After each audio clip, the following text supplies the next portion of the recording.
It may not have been pretty at the end, but Dean Kremer struck out 10, and the Orioles held on for another series victory, this time taking 2 out of 3 from the Angels. And I'll recap the final 2 games of the series coming up on this episode of the Locked On Orioles podcast.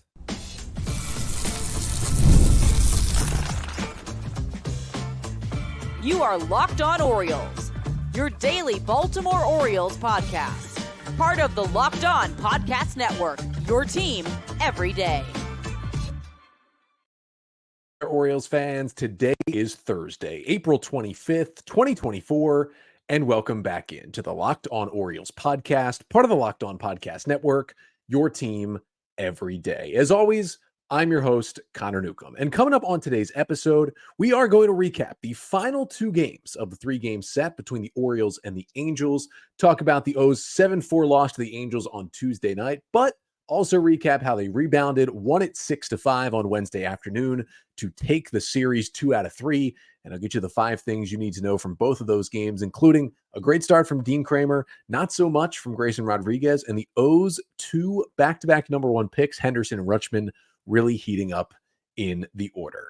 But that's all coming up on this episode of the Locked On Orioles podcast, which is brought to you by Monopoly Go. I've got a competitive side, and it is a big fan of Monopoly Go, the mobile hit twist on classic Monopoly. So join your friends and download Monopoly Go now, free on the App Store or Google Play.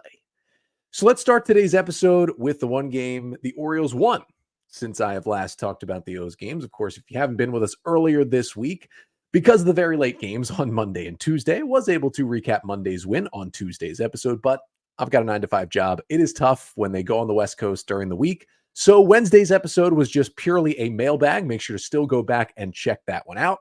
But we will get 2 game recaps for the price of 1 here on the Thursday pod. And of course, let's begin with the win that clinched the series for the Orioles. Final score from Anaheim on Wednesday afternoon, the Orioles 6 and the Los Angeles Angels 5 as the O's clinched the series, winning 2 out of 3 and getting themselves, a nice little 4-2 road trip with series wins over the Royals. And the Angels and the Orioles get to 16-8 on the season through 24 games. Now, last I checked, here I'm recording 9:30 p.m. Eastern time on Wednesday night. Yankees did have a lead over the Oakland Athletics. If they hold that, they will still be a half game up on the Orioles. If the A's somehow come back with 3 outs remaining, it'll be the O's in first place. But either way, the O's playing some good baseball right now. And I'm going to get you the 5 things you need to know from the Orioles 6-5 win over the Angels on Wednesday afternoon. And the first thing you need to know is Dean Kremer tied a career high with 10 strikeouts on Wednesday. The stuff was humming from Dean Kremer in that game. He goes 5 1/3, allowing 2 runs on 3 hits with 10 strikeouts and 1 walk. A home run allowed to Mike Trout, the second to last batter he faced in the 6th inning. Trout now the league leader with 10 home runs. That was the only run he allowed. Only 4 hard hit balls by Angels hitters. Kremer threw 101 pitches. Now his ERA still at 4.61, but this seemingly was his best start of the season so far. Again, the 10 strikeouts, tying a career high. And it was really an interesting attack from Dean Kremer. He's not exactly a strikeout pitcher. Like, if you looked at the O's rotation, maybe he's only above Cole Irvin right now in terms of guys you would expect to have a 10 strikeout game. That's not usually what he's going for every time he goes out there. But he had 18 whiffs on 48 swings, 10 on the fastball, 7 on the cutter. The cutter was really good. That thing was moving mostly away from right-handers, got a lot of swings and misses from right-handed hitters on that good cutter that's got some nice break from Dean Kremer. He went to his splitter a little bit, which, worked out varyingly. And I really thought the 4-seam fastball was interesting from Dean Kremer on Wednesday because he threw it a lot, and that's what you're usually going to see from Kremer, 47 of 101 pitches. That was his most used delivery, and the velocity was actually a little bit down. He's been more 94 this year. He actually was sitting a little more 92, 93. Now ran it up to 95 when he needed it, but the location was interesting. Again, 10 whiffs on your 4-seamer. That's a pretty good number. 11 foul balls, 6 called strikes. Like, he was pounding the zone with that pitch. However, when he missed the zone, he would miss kind of badly. And it seemed like he missed high a lot with that 4-seamer. Now, some of it could have been the plan to attack the Angels hitters was high fastballs for Dean Kremer. So when he misses, you'd rather him miss further up then miss down and end up in the middle of the plate. Like, you take a ball rather than an extra base hit, and ended up only giving up one extra base hit. He had a no-hitter through 4 2/3 till Joe Adell singled into right field with 2 outs in the 5th inning. But he seemed to miss badly, but it didn't really affect him. Like, he would miss with a fastball like 2 feet above the zone, like above a batter's head. And then the very next pitch, he would dot a cutter on the outside corner. Like, it didn't faze him that he was missing pretty badly with some of those fastballs. He would just go right back into attack mode. Now, the only downside for Dean Kremer is that when he's truly pitching his best, he's getting soft contact. He's getting outs early in counts. He's getting into the 7th and 8th innings. The issue with what Kremer did Wednesday, while it was dominant with the 10 strikeouts, he had a lot of high pitch counts. He had a lot of 3-2 counts, a lot of strikeouts, a lot of pitches out of the zone, which means he was at 101 pitches through only 5 1/3. And Brandon Hyde, I think, smartly ended up pulling him out of the game after a Trout homer and a Nolan Schanuel single. Kremer came out. And I thought that was the right move. Just over 100 pitches. That was the most he had thrown all season. But you like this step forward from Kremer, and you especially like it when you think about the fact that 2 starts ago, he gave up 8 runs in 4 innings against Milwaukee. Then, he settles down, has a solid start in Kansas City, follows it up with really good swing and miss stuff. Like, you're still getting good starts from Dean Kremer that is keeping you in games. And the good version of Dean Kremer is like a really good number 5 starter, and you'll take that out of him. And sometimes he will kind of give you a 10K game as well. Now, the second thing you need to know from the Orioles Wednesday win is that the bullpen behind Dean Kremer did have a little bit of trouble once again. It's becoming, this is still overall a top 10 bullpen in baseball, but it's becoming a little bit of not a super worrisome issue, but just something we're monitoring here, that the Orioles bullpen is having just a little bit of trouble. Now, Kremer got the first out of the 6th inning. Then he allowed a homer to Trout, a single to Schanuel, and his day was done at 101 pitches. Now, Jacob Webb comes in. It's a 6-1 game at that point. And on the very first pitch, allows a 2-run homer to Taylor Ward that just sneaks over Mullins' glove over the wall in right center. And all of a sudden makes it 6-3. Now, that's going to be a shot on Jacob Webb. First pitch home run. That's generally not what you want to do as a reliever coming into the game. But on the flip side, Webb was nasty after that one pitch. Like, yeah, you don't want to give up the 2-run homer. That is certainly a blemish on what Jacob Webb did. But after that, it was arguably the most dominant that Webb has looked this season. Like, it looked like really prime Orioles Jacob Webb, which was like those first 2 weeks after the O's claimed him off waivers from the Angels last year when he literally didn't give up a hit. Like, that's how good he looked after that home run. He ended up getting the next 3 batters, including 2 strikeouts on just 12 pitches. And it was just swing and miss after swing and miss. 5 whiffs on 7 pitches. The changeup was just unhittable after he gave up that homer on the fastball to Ward. So, yeah, home run's not great, but I'm still taking that as a positive outing from Webb. And it was kind of a similar thing for Yennier Cano, who then replaced Jacob Webb in the 7th inning. And Cano got some key outs for the Orioles, which was huge. Again, he got them into the 8th inning. Cano gets 3 outs, but he also allowed a leadoff solo homer in the 8th inning to Zach Neto, which made it 6-4, kind of hung a slider. But again, Cano was really good otherwise. Then Danny Coulomb, he was the only guy who didn't give up a run, 2 outs to finish the 8th.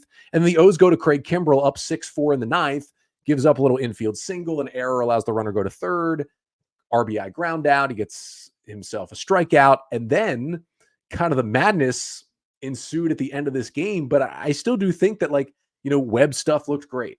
Cano still looked solid despite the homer. Craig Kimbrell's velo was up, and he got some swings and misses as well. Like, yes, he did give up a run, and the tying run was on base after a 2-out walk for Craig Kimbrell. But his fastball was sitting 95, and he was up to 97. Now, that's more like vintage Craig Kimbrell. He's been averaging really 93, 94 on that 4-seamer this year.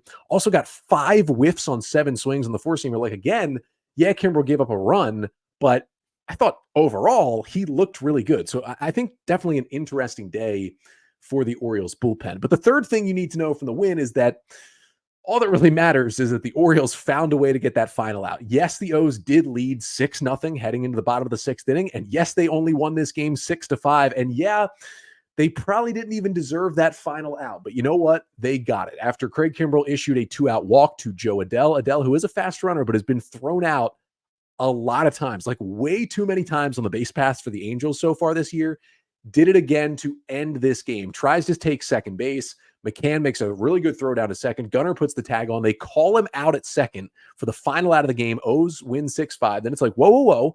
We're going to take a look at this. And I'm going to be so honest with you.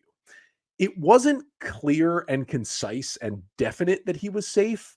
But if you just showed me that play and said out or safe, I would definitely say Joe Adell was safe at second. And yet, they've reviewed it for a long time. They came back and said, the call stands, he's still out, and the game is over. If I were an Angels fan, I'd be a little upset that he took the bat out of Luis Renjifo's hands when he could have been up there with the tying run in scoring position. But either way, Kimbrel, again, just like he did 2 nights ago when he loaded the bases and struck out Trout, he finds a way to get it done. The Orioles win by 1, and that is what matters here. And the fourth thing you need to know from that Wednesday win by a score of 6-5 is that the Angels literally could not get Gunnar Henderson out. He is red hot right now, and he is looking like one of the top candidates. I get that it's 24 games, but one of the top candidates for AL MVP so far this year. Gunnar goes 3 for 3 with a double, a homer, and 3 RBIs in this game.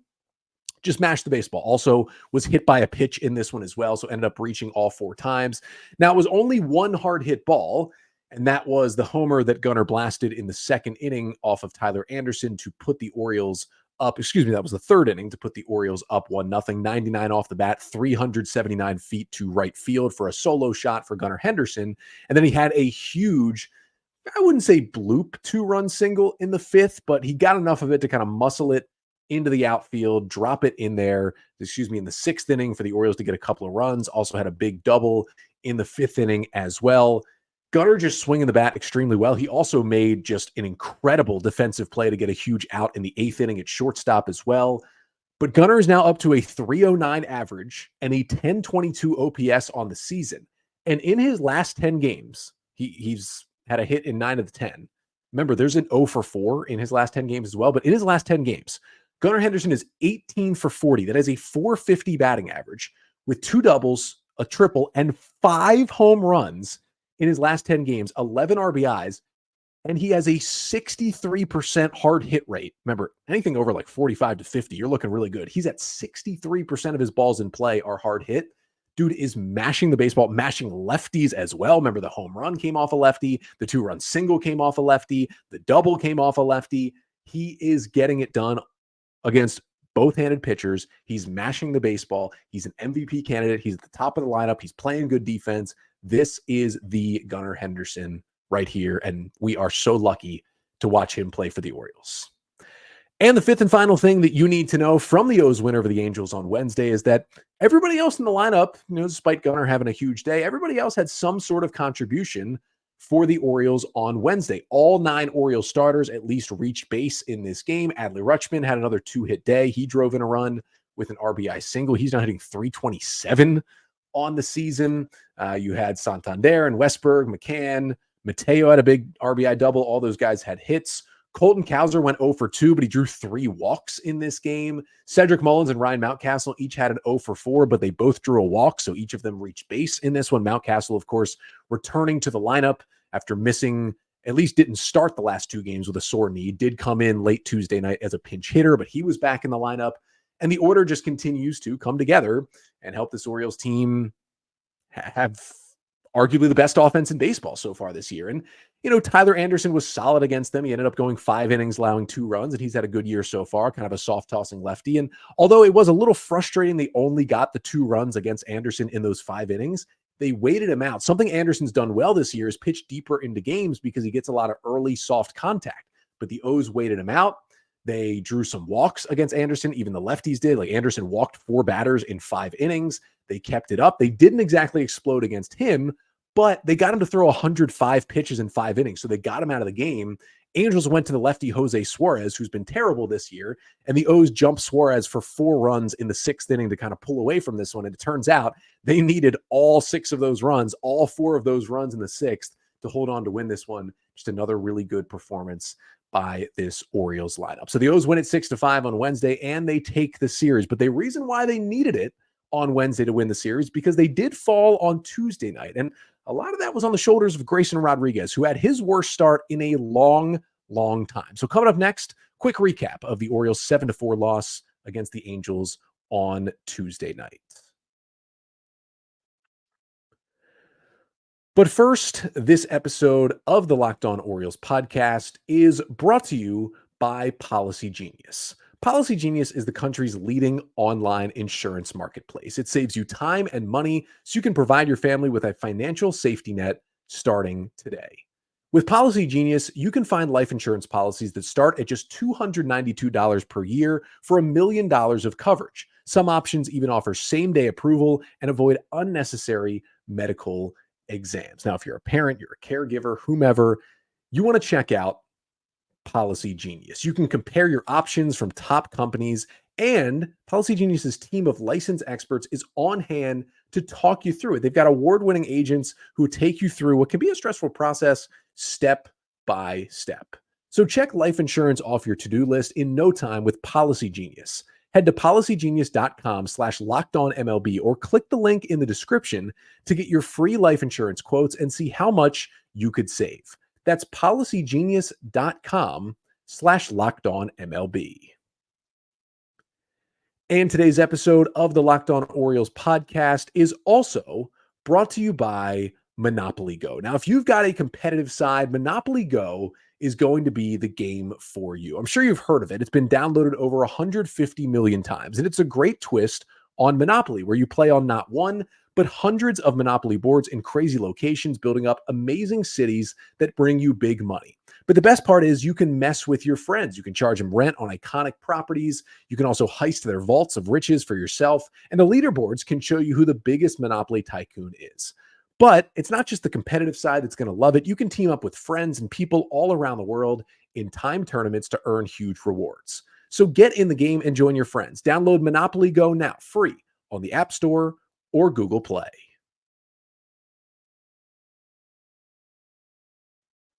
So the Orioles took down the Angels 6-5 on Wednesday afternoon to clinch the series. And the reason they needed that Wednesday win is because they lost 7-4 on Tuesday night in game 2 of this series. And I'm also going to get you the 5 things you need to know from that 7-4 loss on Tuesday. And the first thing you need to know is, I think Grayson Rodriguez, with what was a tough performance on Tuesday night, reminded us just how great his turnaround was when he came back up from AAA Norfolk last year. I was not aware that Grayson Rodriguez had the streak he did, which unfortunately did end on Tuesday night. Grayson, just by far his worst start of the year, his worst start in a while. He ends up only going 4 1/3 innings, allowing 7 runs on 11 hits. Did have 7 strikeouts to only 1 walk, but he got hit around, allowed a homer, threw 82 pitches, and the Angels ended up having, I believe, 10 hard hit balls against him in just 4 1/3 innings. But the streak he has was incredible. Coming into Tuesday night's start, Grayson Rodriguez, going back to last year, in the regular season, of course, because he did have a tough time in his playoff start in the ALDS last year,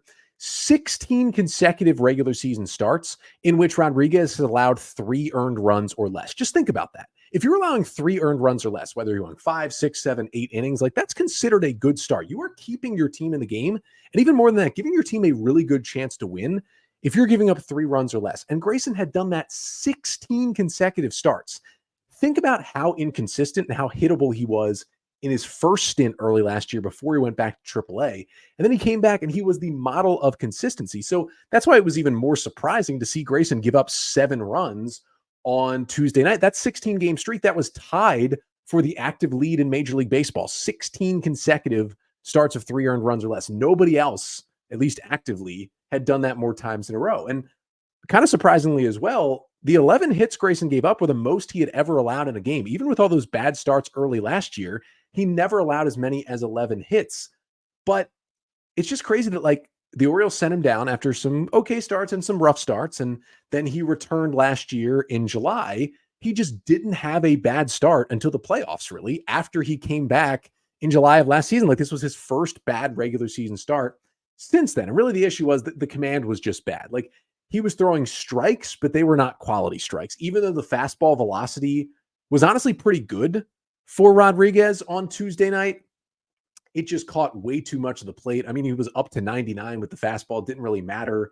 The curveball, the cutter, the slider, they were all just kind of hanging in the strike zone where he didn't want them. Now, the slider still had some good stuff, and he got some swings and misses, and he still had 14 whiffs overall. The 7 Ks, he only recorded 17 outs, and excuse me, that was terrible math. He only recorded 13 outs, and 7 of them were strikeouts, so you like that. But when they hit the ball, the Angels demolished the baseball. It was just extra base hit after extra base hit. And it was a little bit of, bad memories because it felt a lot like some of those really bad starts Grayson had early last year.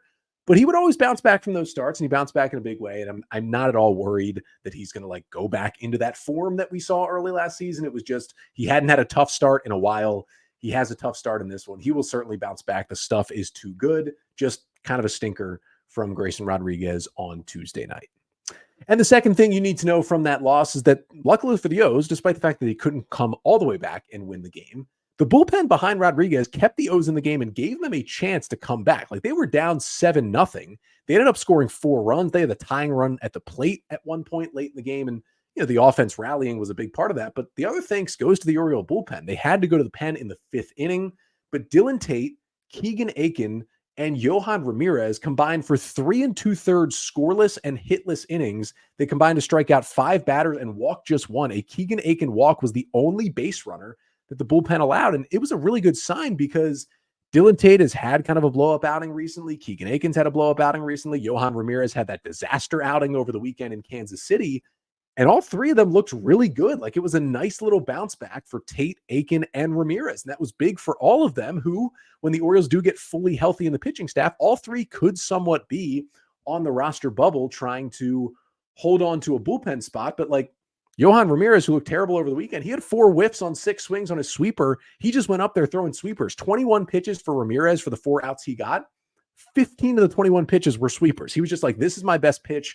I'm going to throw it. I'm sure the O's told him to do that, and it certainly did work out. So I'm still kind of intrigued about Yohan Ramirez, and there's a reason why he is still here, but a nice job by the Oriole bullpen on Tuesday night to keep it close. And the third thing you need to know from the loss on Tuesday is that Adley Rutschman, while the power still is not totally there, and honestly, the regular walk rate is definitely not there for Adley Rutschman, he is continuing to hit for average. Had another big game on Tuesday night, 3 for 5 with 3 singles and a strikeout. Followed that up, I mentioned, with the 2 for 5 with a couple of singles and an RBI on Wednesday. Rutschman now hitting .327 on the season, leading the Orioles in batting average. Now, that comes with only a .786 OPS. So everything else he's doing, the walks, the hitting for power, not quite there, but he's hitting singles and he's hitting for a high average. And that is still a nice thing to have in your lineup. He is now on a 6-game hitting streak, including Wednesday as well. And on that 6-game hitting streak, he's 13 for 29 with 8 RBIs, but only 2 extra base hits. There's a double in there. There's a homer in there, that grand slam in Kansas City. And then otherwise, it's 11 singles. So yeah, you'd like Adley to walk more in that stretch like he usually does. And yes, you'd like him to hit for more power, but you're not going to super complain, I don't think, when a guy's hitting 327 through 24 games. I'll certainly take that from Adley Rutschman.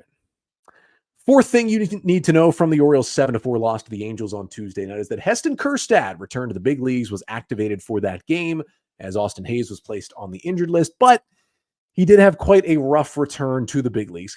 Heston got the start in right field, hitting 8th for the Orioles. At the plate, he goes 0 for 4 with 3 strikeouts after just demolishing AAA pitching before being called up.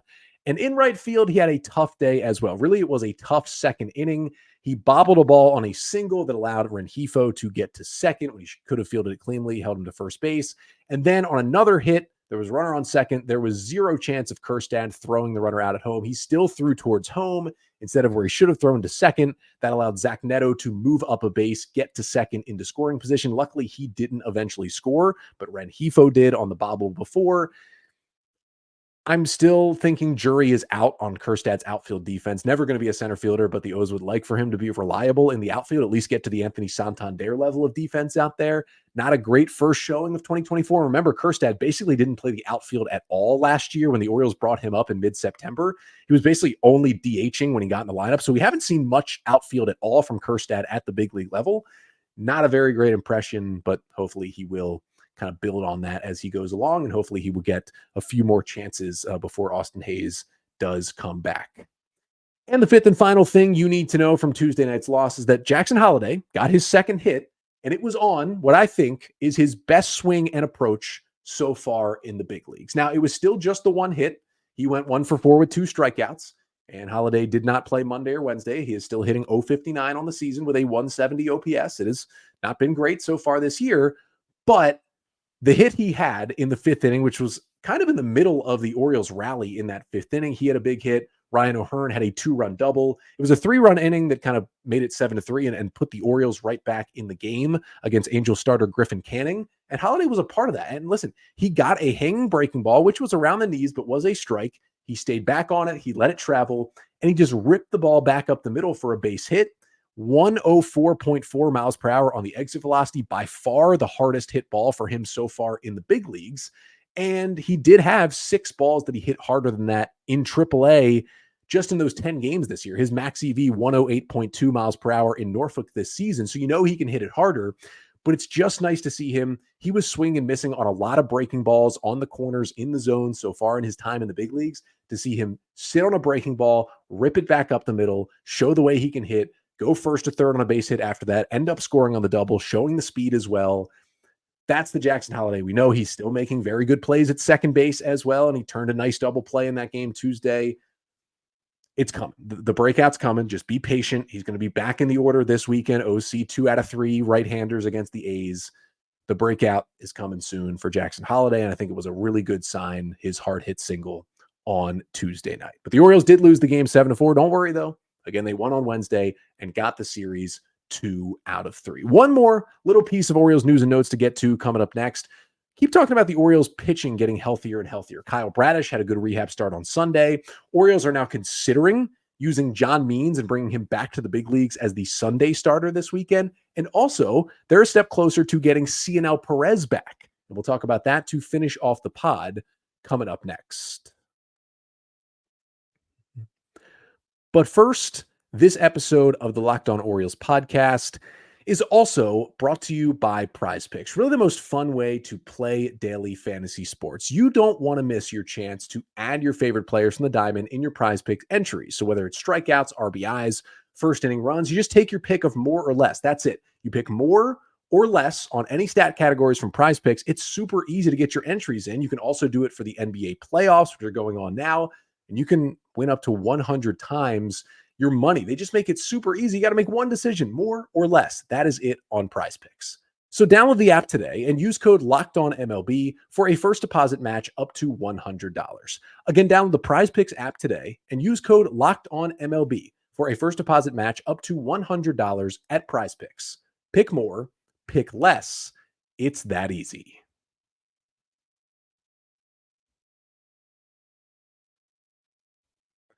So just wanted to finish today's episode on the latest update on Cionel Perez. Remember, Perez only lasted 2 games this season before going on the injured list back in late March with an oblique strain, and those injuries can be tough. They take a while. It's already been almost a month before Perez got back on a mound, but we heard he was throwing bullpens last week, and this week he made his first rehab appearance. Orioles sent him to AAA Norfolk on Wednesday night. He pitched an inning out of the pen, allowed 1 run on 2 hits, no walks, no strikeouts, 13 pitches, 10 strikes in that first rehab outing. Allowed a double to the first batter, 97 off the bat. Then a little bloop, dribbler, single, RBI single, 67 off the bat. Then he got a pickoff, which is nice to see for his first out. Then a fly out to center field, 95 off the bat. Then a ground out to second, 96 off the bat. And that ended his 1 inning of work, the 13 pitches on Wednesday night. Fastball was 94 to 96. That's a really good sign. Perez usually sits right in there and runs it up to 97. So it's great that his velo in the first rehab outing was back to normal. That is a really, really good sign.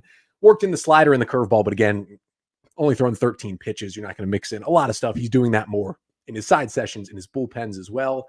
And the big thing is, you want to be careful with obliques because they can be painful. They can keep guys out for a long, long time. But rehab assignments can be much, much shorter for relief pitchers, especially a guy like Perez, who rarely does go more than like an inning and a third. Like he's not like a 2 or 3 inning reliever. So you don't have to build him up as much. Like, yeah, you'd like him to throw more than 13 pitches in some of his ensuing rehab outings that he'll have in AAA. But it's not like you need him to throw 30 plus pitches in an outing to get him ready. Like you get him up to 15 and 20, he's probably feeling good. And for some relievers, like, they can go maybe 3 or 4 rehab appearances and then be ready to come back to the big leagues. Just once they've pitched on a back-to-back one time, they might be ready to go. It could be 8, 9, 10 appearances. It all depends on how he feels. It all depends on how the oblique feels, how it responds to throwing in a game. We might know more on Thursday if the Orioles, talk to Perez and relay it to the media how he feels. But he could be back as early as like next weekend, not this weekend against the A's, but the series next weekend, like at the beginning of May. He could be back in the bullpen. It could take longer, But this is honestly a quicker turnaround than I thought it would be when I heard it was an oblique injury. And the Orioles, in the next week or two, I mean, they could get Means, Perez, maybe not Bradish that soon, but at least Means and Perez both back in that time. And it's going to cause for some interesting roster decisions. I talked about it some on the mailbag episode on Wednesday, but it seems like, Means could be back very, very soon. He has to be activated by next Tuesday anyway. So someone will get the heave-ho with that roster move. And then Perez could be back shortly after. And so you are looking at guys like Yohan Ramirez and like Mike Baumann, who are struggling a little bit out of the bullpen. And those are guys where Albert Suarez has come in and he's pitched so well. You don't want to get rid of Albert Suarez. So those guys, maybe Keegan Aiken, starting to think about, okay, I need to be really, really good in my next couple of outings because Perez is coming back sooner than expected. Means might be back Sunday. As I mentioned, Brandon Hyde said to the media Wednesday that they are still deciding on the Sunday starter. It would have been Albert Suarez's spot for his third start, and he's earned one. But the Orioles are considering activating Means to start Sunday. Maybe they would activate him and hope to get 4 innings out of him and then follow him with Albert Suarez. That would be something interesting to do on Sunday. But we will keep you updated on all those pitcher injuries right here on the pod. But that'll do it for today's episode. Thank you so much for tuning in. Make sure to leave a 5-star rating and a review wherever you listen. Make sure to like, comment, and subscribe to the Locked On Orioles podcast on YouTube. We'll be back tomorrow for one more episode this week. I will preview the weekend series between the O's and the A's. We'll talk a little bit more about the status of John Means and Kyle Bradish, and maybe we'll take a further look at the Oriole bullpen right now. Another edition of the bullpen trust rankings, because since I did the last one, everybody struggled a little bit. So it might be some reshuffling in those rankings on tomorrow's episode. But until then, I'm Connor Newcomb, and this has been the Locked On Orioles podcast, part of the Locked On Podcast Network. Your team every day.